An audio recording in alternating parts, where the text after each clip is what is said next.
Hello, I'm Mark Sumner, host of the Channel Chat podcast show, and today I have the privilege of Mark Davies, UK MD of Westcoast Cloud, in the room. How are we doing? I'm really, really good. Thank you very much for inviting me. First time I've ever met you, and you definitely lived up to all the expectations. Oh, you're a gentleman. You're a gentleman. So Mark, thanks for coming in. I know you've come a long way. Is it Christchurch? Christchurch, down in Bournemouth. I live, yes, right in the water. I'm very lucky to have the water as my view. So, but you know, I've never been here before either. So, always like to see new places. Also, as well, I heard you're like crazy enough to sort of go in the water every day. Is that a thing down in Christchurch? Yeah, I mean, it definitely is a thing.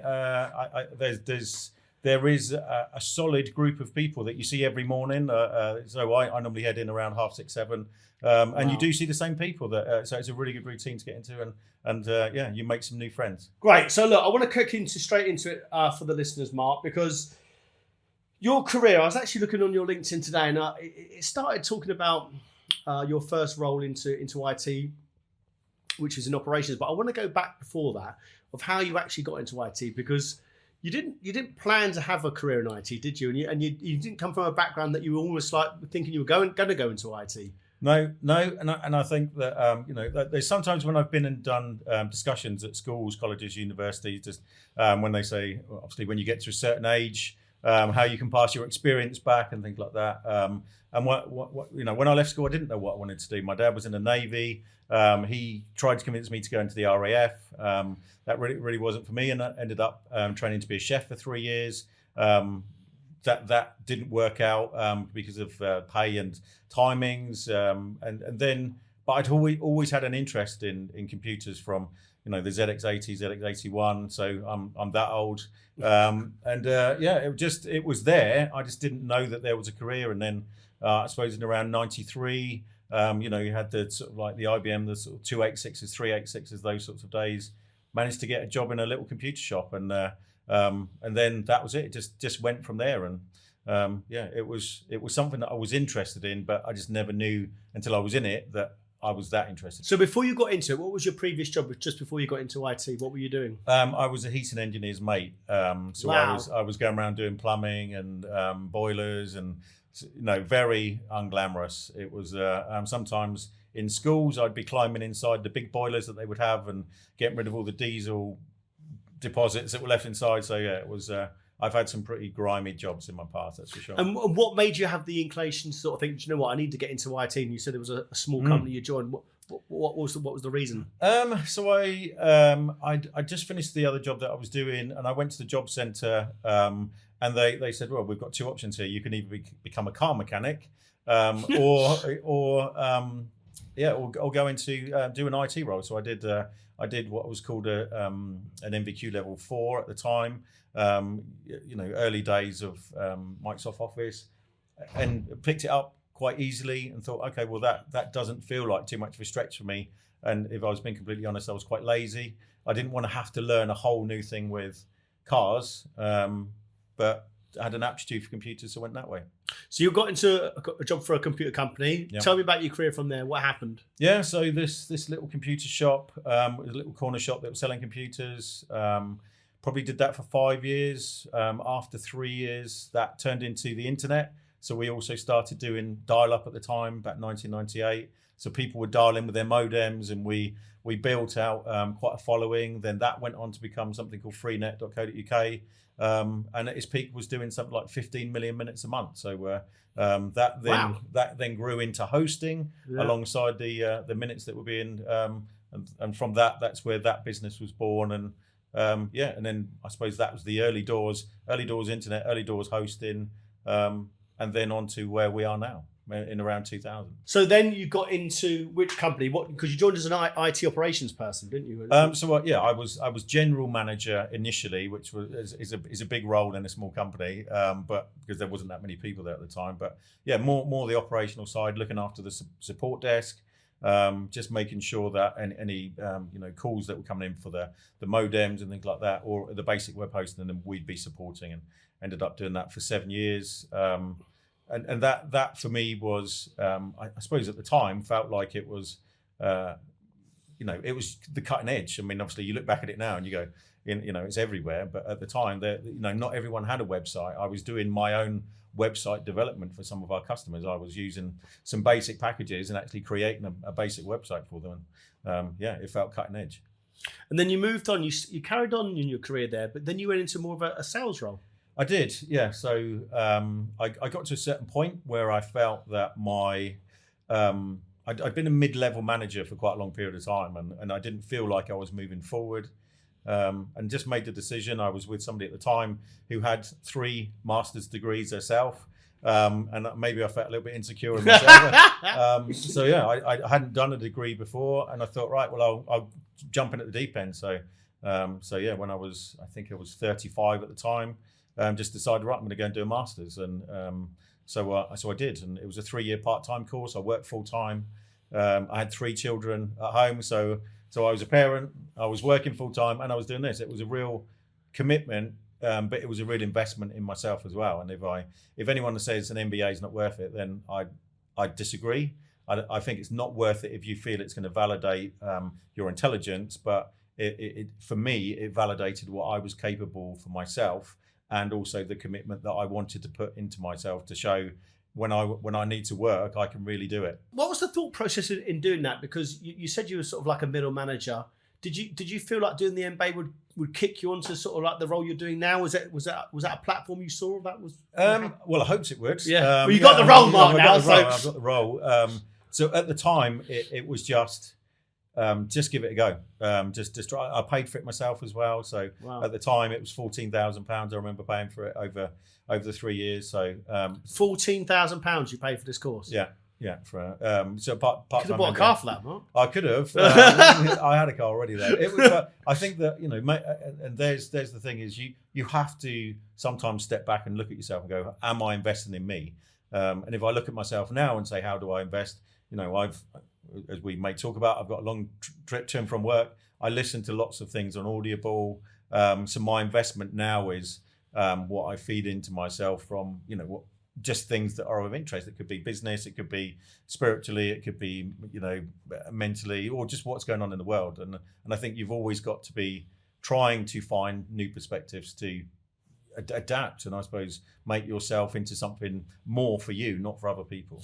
Because that must have been a key investment. 35, 3 children, married, got a job, middle management, things were going pretty well, but to spend £14,000 on yourself. Yeah. Why? What made you do that? What was the thought process to think, do you know what, I've got to do this? I suppose I was feeling at the time that it could carry on this way. And I was comfortable, and I just felt like I needed to not be as comfortable as I was, and there was an event that had happened at the time, which was a disagreement with someone else, and it just stirred me on. It was a catalyst for me to just go, this isn't enough anymore. So and I need to change. So and that was it was a really good book that I read at the time, and I can't remember the author, but it was called Sumo. Which stood for Shut Up, Move On. And this book is all about stop blaming other people for why you're not where you want to be or why you don't have what you want. Start looking at yourself. And I read this just at the right time because this event was happening, and then it just really resonated with me. And then, so I thought, right, shut up, stop moaning about things, go and do a degree. So I did. So let's do post-degree. You got the degree. Yeah. You've completed it. You got your MBA. I did. What were you thinking then? What was the next move? So I went to the managing director of that business at the time, and he could definitely see a change in me because obviously my mind was working in a different way, the way that I was looking at the business with all the things that I'd picked up from the degree. I was just thinking differently, and he could see that. So at the time, they didn't have a channel business, and he said because I'd made noises that maybe I'd outgrown the business. So and I did feel at the time that maybe there wasn't a role for me because I didn't want to carry on doing operations. I wanted to broaden my horizons. And he said, well, we need to build out our channel here. Do you want to have a go at that? And again, my confidence levels had gone with doing the degree as well. I'd met lots of people that were in far senior positions to me.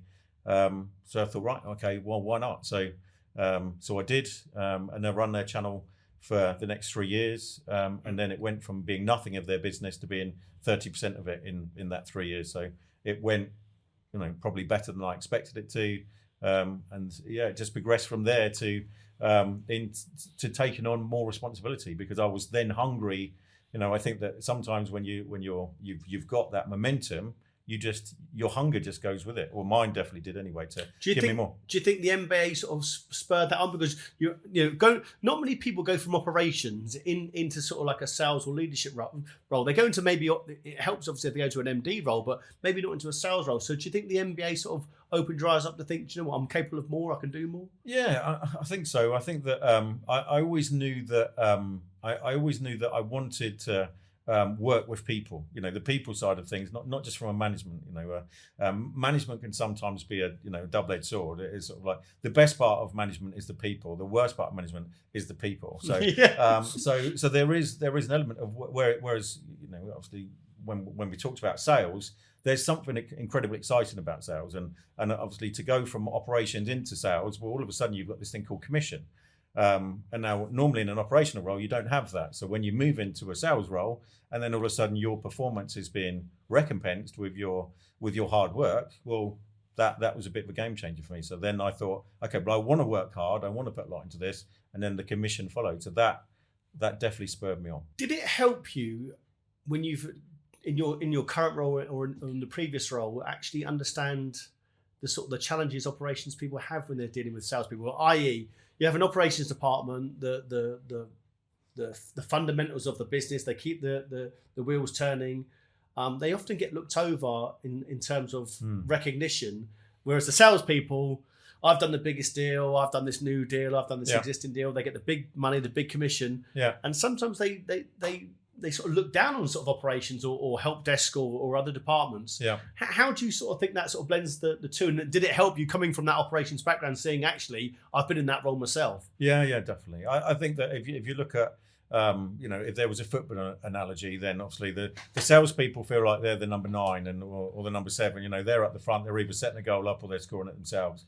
But without the defense or then it doesn't matter how many goals you score, because if you don't have that good operations behind you, then there's too many goals that are being scored against you. So I think that in my experience, that typically I never want to say always, that the operations teams are always overlooked. Yeah. I said I wouldn't say always, and I did, but by and large they're overlooked, and it's an undervalued role. Yeah. What I've tried to make sure that we have in our business is that we always make sure that there is no star player, there is no team that are overlooked. If I look at our service desk team that we run at the moment, we manage 1.3 million seats through our 700 partners. We've got 8 people in our service desk. They manage that 24/7.